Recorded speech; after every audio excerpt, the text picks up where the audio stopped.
Hi friends! Today I'm going to show you how to draw this cute little duckling. So let's get started.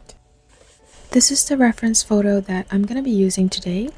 Before I start any drawings, I like to figure out the rough shapes that are in my reference photo. Here we have a circle for her head, an oval for her body, another oval for her beak, and then the flower is made up of two different shapes. So I've gone ahead and did an outline of the picture so that everyone has an idea of what the rough shapes are going to be.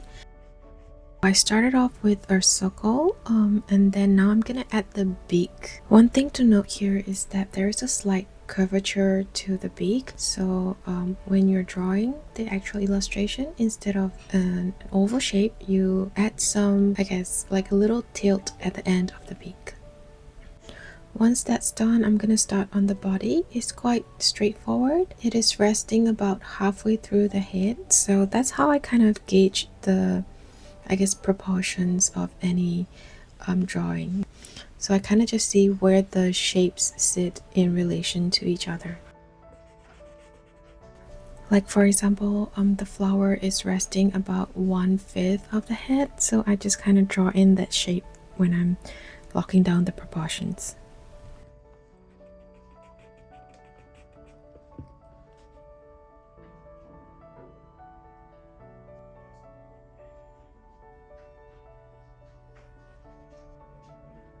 Once the sketch is done, I go in and clean up the lines so that it is neater when we start painting. Alright, so now we can actually start. For the watercolor paint, I'm going to be using Caldens today. I don't know if they produce it anymore. It was gifted to me by a friend many years ago and I quite like it. For this painting, you're not going to need a lot of water. I think I'm using about half a teacup full, and that should be enough for the entire painting. For the brush, I'm using this round brush. I'll put all the materials used here in the description box so that you can check it out later. I'm going to start by wetting the brush first, and then I will take a little bit of yellow color paint, add some water to it before I start painting. For the first wash, we always want to just have a very light coating of paint so that we can build the paint on top of each other. So this means that I'm not adding in any more of the yellow color. I'm just adding in more water and spreading that water and paint around until it covers the whole illustration. Then I'll slowly start building the paint around the areas that I want to have brighter colors, such as the head and the neck. I'm adding some orange to give it a little bit more depth, especially in the area where the head meets the body.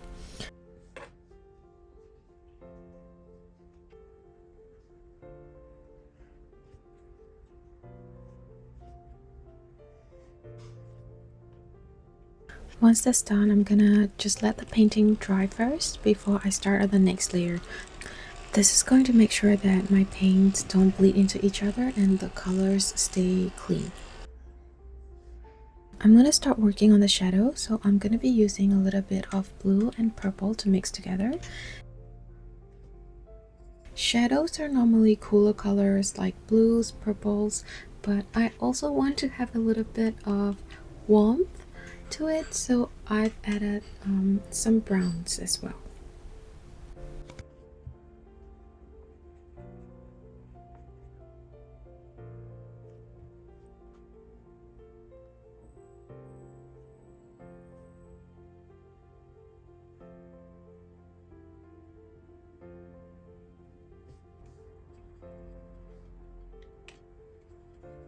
The shadow area still needs a little bit of work, but it needs to be dry first, so I'm gonna let that dry, and then in the meantime I'm gonna start working on the beak. I'm taking this bright orange color and I'll start from the inside of the beak and drag the paint outwards.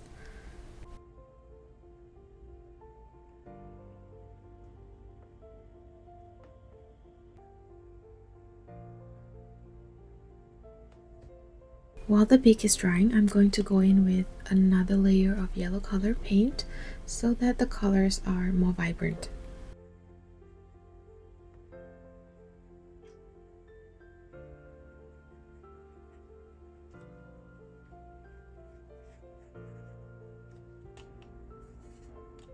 Once that's done, I'm going to go in with another layer of orange over the beak.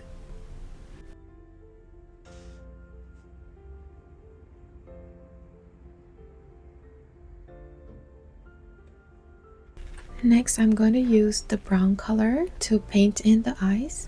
You don't need to add that much water to it because we want the brown to be really saturated here.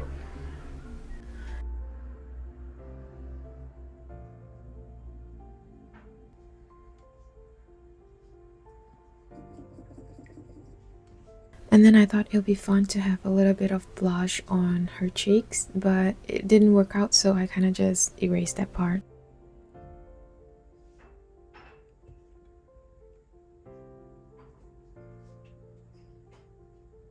And then lastly, I'm gonna start working on the flower. I do this by mixing a little bit of blue and purple paints together to create this very light wash of like a lavender color, I guess. But it is a very light wash because again, we're gonna build colors on top of it.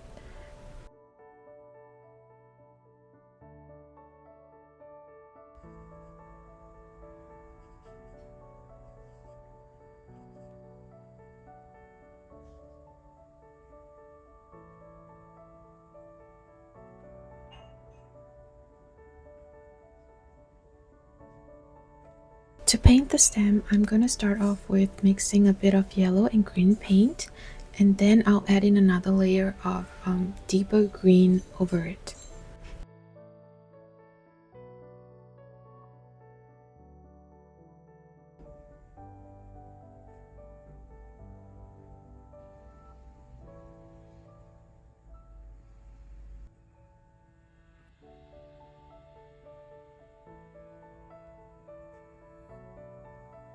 To get the smaller details, I'm going in with this brush and I'm going to be outlining all the areas that needs a little bit more definition.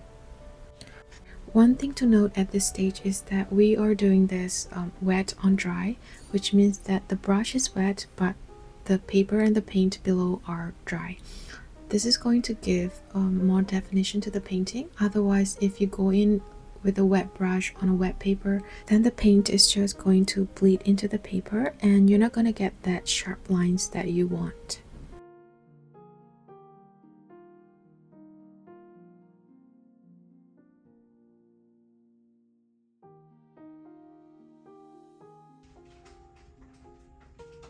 I'm also going to use this brush to go in and darken the shadow areas. To create the feathery effect, I'm using a wet brush on dry paper and I'm going in with little quick strokes around her body and the head so that it looks like she has little feathers sticking out. I guess one tip I will have for this section is to hold the brush really lightly in your hand. This is going to make sure that the paint don't go in too harshly, and the lighter your strokes are, the more feathery the effect is going to be. Once I'm done with that, I'm going to use a little bit of white paint to kind of just give the eyes a little sparkle.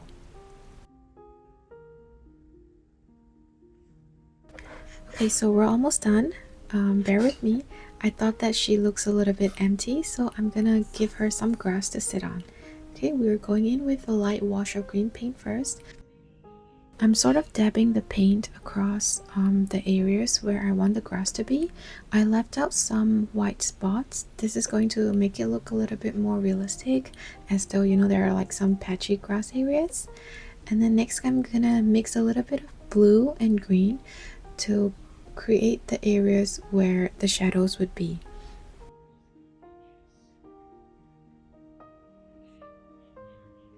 So I didn't speed it up. This is just me working with really fast strokes to give the pointed edges that we want for the grass. Once again, I'm going in wet on dry for this part. This is going to give us the sharp edges that we want.